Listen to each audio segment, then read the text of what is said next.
and I cannot thank you enough for the love and sympathy.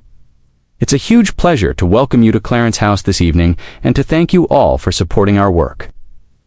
Did Camilla secretly plan to take Queen Elizabeth's things for her own family? People who know say King Charles found out and kicked her out in a big royal fight. The drama behind palace doors just got real. Watch to find out the full story and make sure to subscribe for more shocking royal news. The sun was coming up over London, shining golden light across the city's rooftops. From the outside, Buckingham Palace looked calm, timeless, unchanged. By the hundreds of years of drama that had happened in its rooms, inside, however, something was happening. In his private office, King Charles III sat alone at his desk. The wooden furniture, shiny and fancy, hundreds of years old, carried the weight of both history and responsibility. Tall windows let in soft morning light, but his mind was already thinking about the day's work.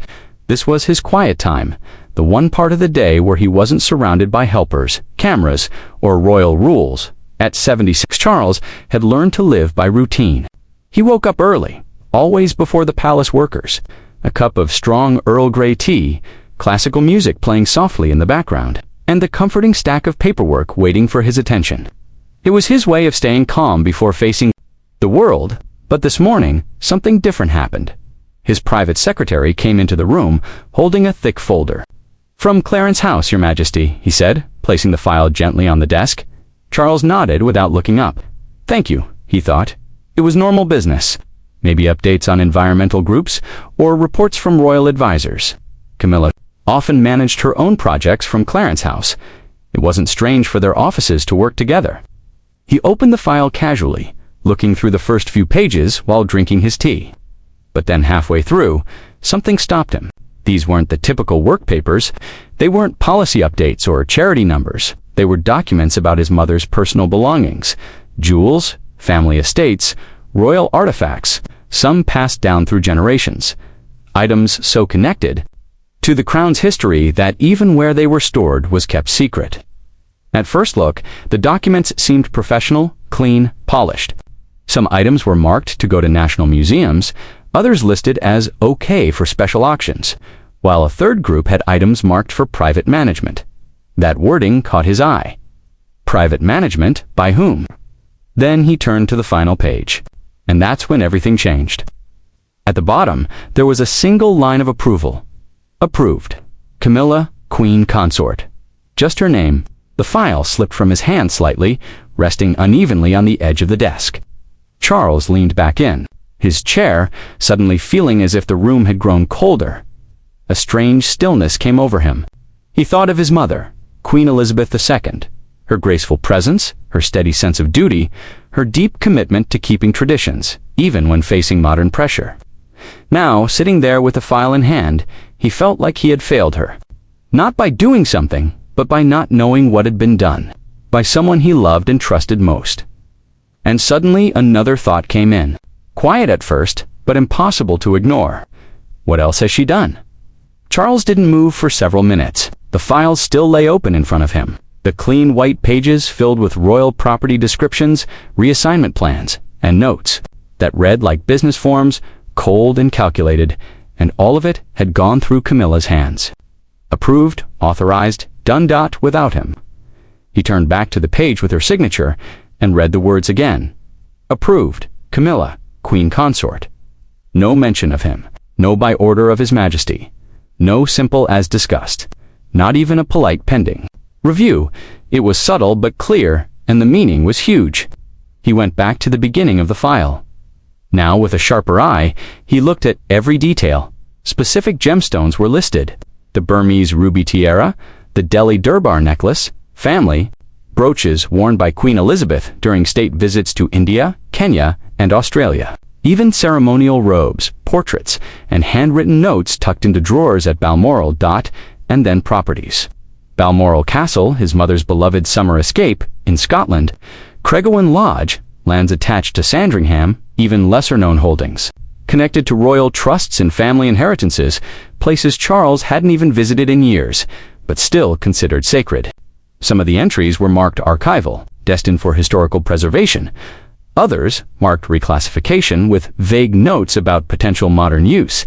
It felt like someone was picking apart the monarchy one artifact at a time. But what truly bothered him was how polished it all seemed, as if it had been planned for a long time. Every item is organized. Every transfer is disguised behind fancy words like transparency, efficiency, or public access. On the surface, it looked like reform, but underneath it felt like erasing. As the morning hours passed, Charles's emotions changed. At first, he was confused, then it hurt, then angry. This wasn't about paperwork. This was about something deeper. The monarchy didn't work like a business. Legacy couldn't be listed, repackaged, or quietly auctioned, and it certainly wasn't something to be handled without permission from the king himself. He closed the file and sat in silence for a while longer.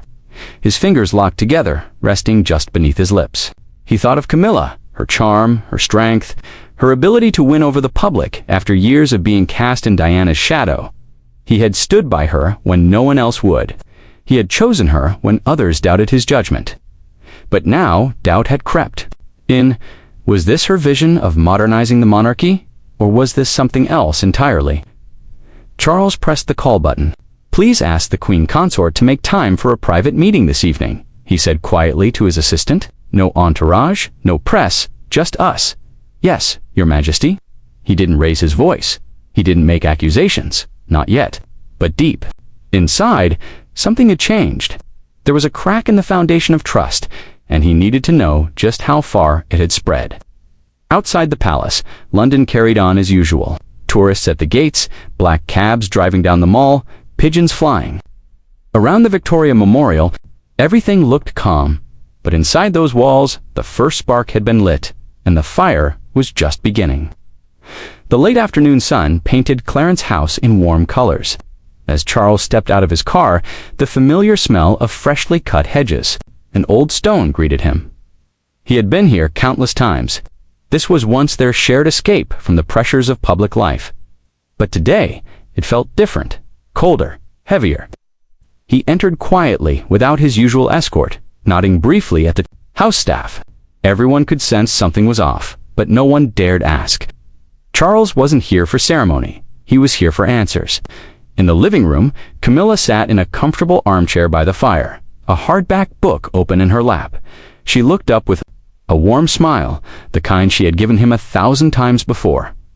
"Charles," she said, surprised but happy. "You're home early. I was just going to call you.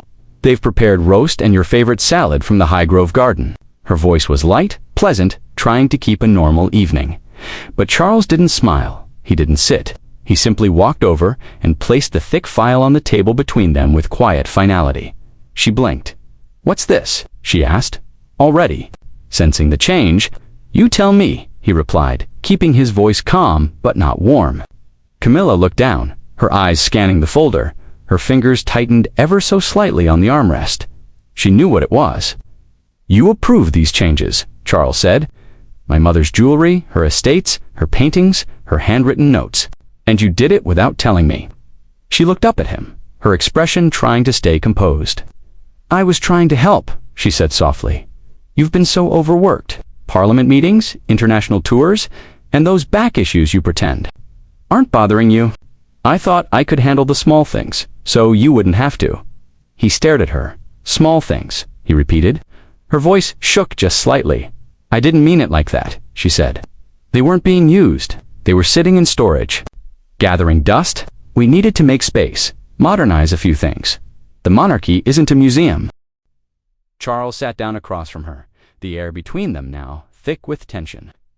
"You didn't think I might want to know?" he asked, trying to control his frustration.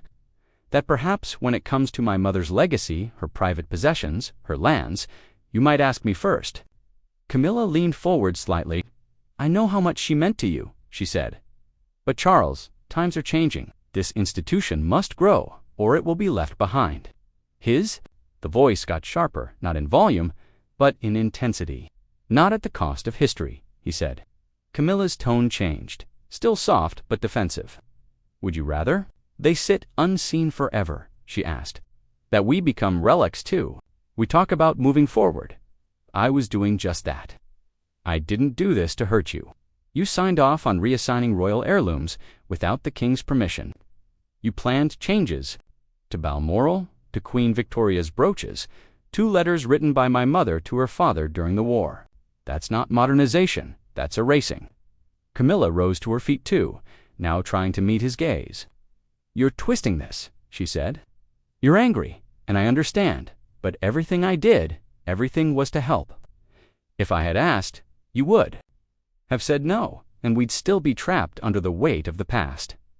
Charles looked at her for a long moment.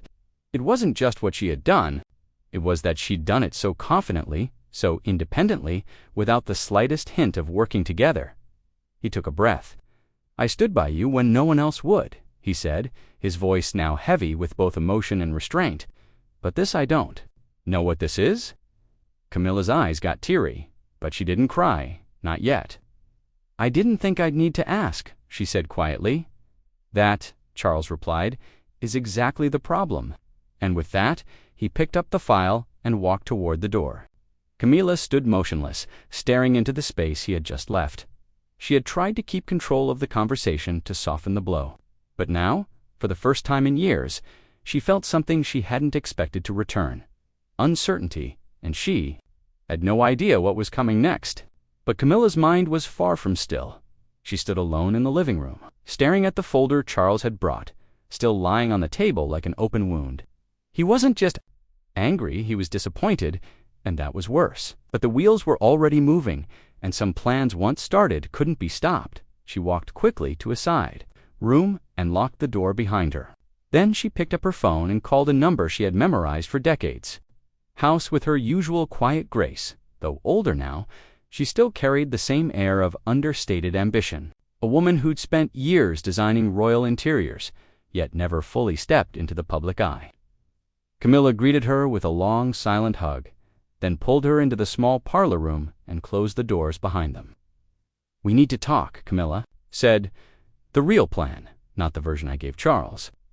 Annabel raised an eyebrow, but said nothing. She had been waiting for this conversation.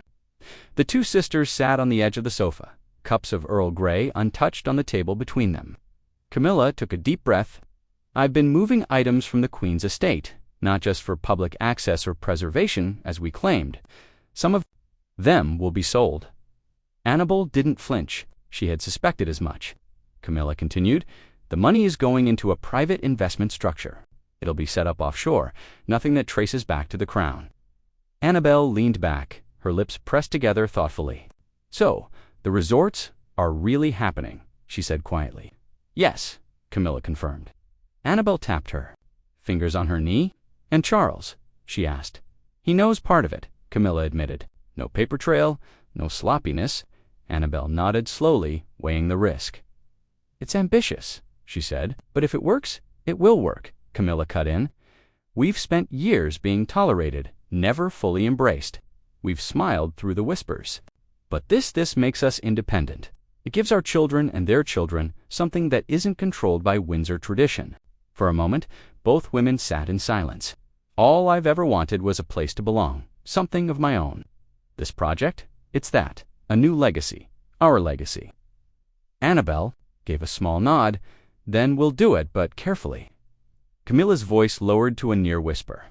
If anyone finds out, it's over. What neither of them noticed just outside the door was a faint shadow on the wall. A loyal palace servant, one of the few old enough to remember Queen Elizabeth personally, had stopped with a tray in hand and heard everything. He said nothing. He didn't move, but he remembered every word. Increasingly uneasy, Princess Anne had never been one for gossip or palace drama. She was a woman of purpose, of precision. To her, loyalty wasn't something that needed to be spoken aloud. It was simply expected. And above all else, she honored her mother's legacy, like a sacred duty. Lately, however, something didn't feel right. She had noticed small changes. Whispers in the hallways, unusual requests from Clarence House, mentions of inventory being reviewed, royal heirlooms being moved. She didn't like the sound of it. Then came the fight between Charles and Camilla. Anne hadn't been present, but she knew her brother well when he began canceling events, delaying meetings, and walking the palace gardens alone. She knew something had shaken him, and she intended to find out what He knew the royal family's inner workings better than most. "I need you to look into something," Anne said, as she handed him a note with 3 names: Annabel, Chandelier, Tom Parker Bowles, Laura Lopes. Edward studied the list for a moment, then looked up. "What am I looking for, ma'am? Connections, property movements, any new companies formed, money trails?" she said firmly, discreetly. "I believe something's happening, something Charles hasn't." Yet put into words, Edward nodded. Understood. He reached out to former accountants, estate managers, even charity board members. Quiet conversations, untraceable messages. Piece by piece, a pattern began to form. A web of shell companies registered in locations like the Cayman Islands, Jersey, and Switzerland. And then came the real breakthrough: emails. Through a former tech consultant who had managed cybersecurity for one of the properties, Edward got access to a bunch of encrypted messages. They showed discussions between Camilla Annabel and a series of advisors about a luxury real estate venture resorts in Wiltshire and Scotland, eco-branded, high-end, marketed to elite clientele under a carefully hidden brand. Camilla's family would own the entire operation indirectly but completely, and the funding sourced from the sale of royal heirlooms and private holdings that once belonged to Queen Elizabeth II. Anne was in her study when Edward returned with the final report. She looked through it slowly, page by page: company names, bank transfers, digital blueprints for the resorts, investment decks with projected returns. When she reached the emails between Camilla and Annabel, her hands gripped the edge of the desk. There was no doubt this wasn't about modernization. It was about legacy, power, and independence from the crown. Anne closed the folder and looked out the window toward the gardens her mother had once walked through every spring. She used "our mother's name," Anne said quietly, more to herself than Edward. She took her trust and turned it into a business opportunity. Tears didn't come. That wasn't Anne's way. But the betrayal hit hard, and there was only one person who needed to see what she now knew. Without a word, Anne stood, grabbed the folder, and headed straight for Buckingham Palace. She didn't call ahead. She didn't ask permission. This wasn't just a matter of family anymore. It was a matter of principle.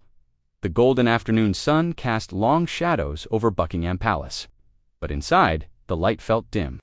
The ancient halls were still, the chatter of staff distant and hushed. Something had changed, something unspoken but deeply felt. Charles sat alone in his study, staring out over the palace gardens, the same gardens he used to walk with his mother, the same gardens where just a few months earlier Camilla had laughed beside him under the spring blossoms. That all felt so far away now. The door opened quietly, and entered. A leather-bound folder clutched firmly in her hands. She didn't sit. She placed the file on his desk, slid it toward him, and met his eyes. "You need to read this, Charles." All of it. There was no dramatic pause, no theatrical sigh. Anne wasn't one for drama, but her tone was heavy, almost protective. Charles opened the folder. The first thing he saw was a financial diagram, arrows connecting shell companies offshore.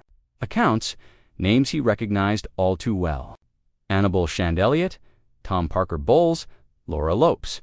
He turned the pages slowly, carefully.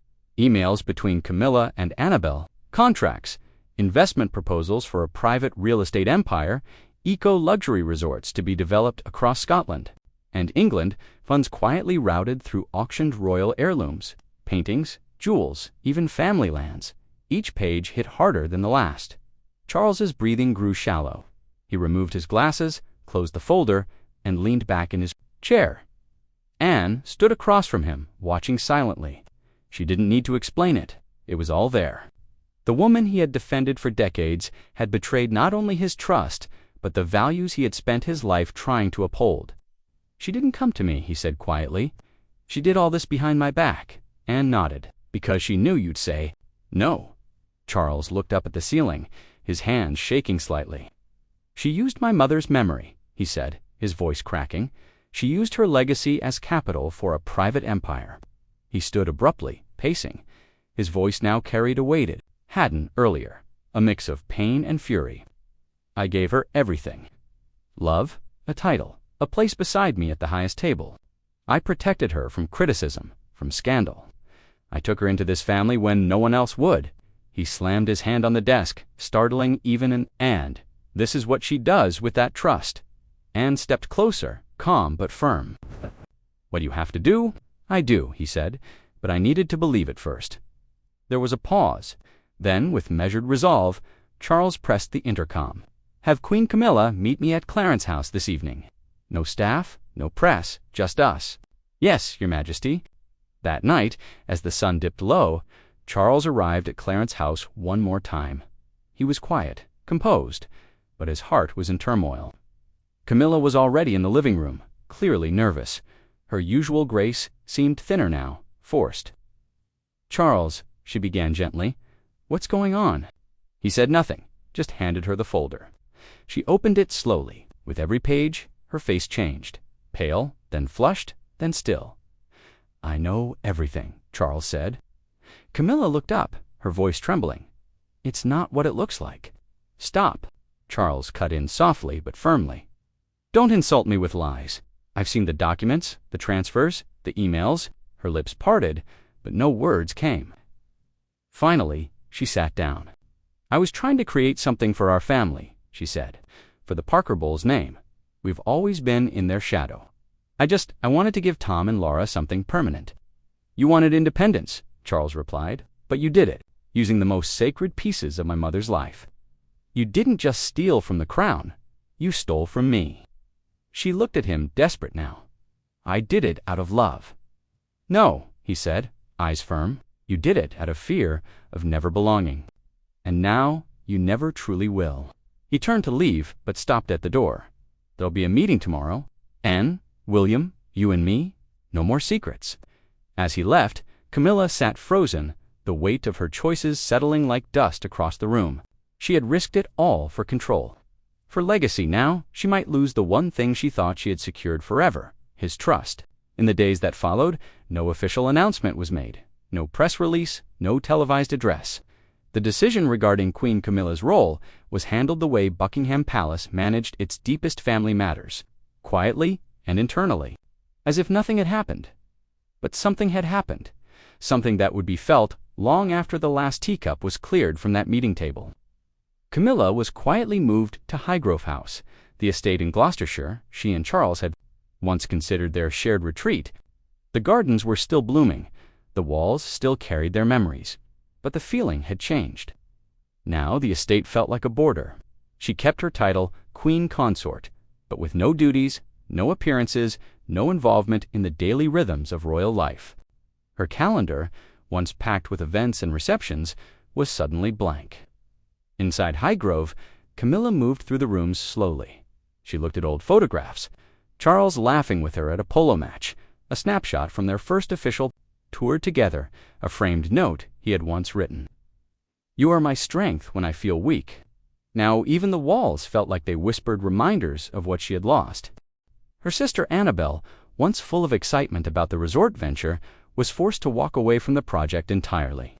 The development plans collapsed under the weight of frozen funds and sudden silence from potential investors. Camilla's son, Tom Parker Bowles, began to face media scrutiny.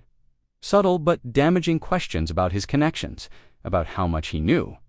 His food brand, long respected, began to quietly lose endorsements.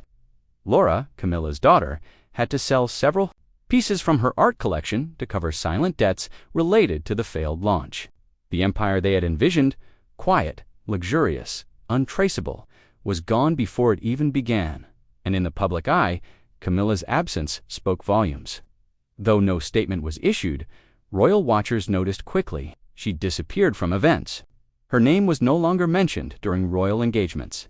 The queen consort, who had once fought so hard to be accepted, had become invisible once more. Whispers filled the media.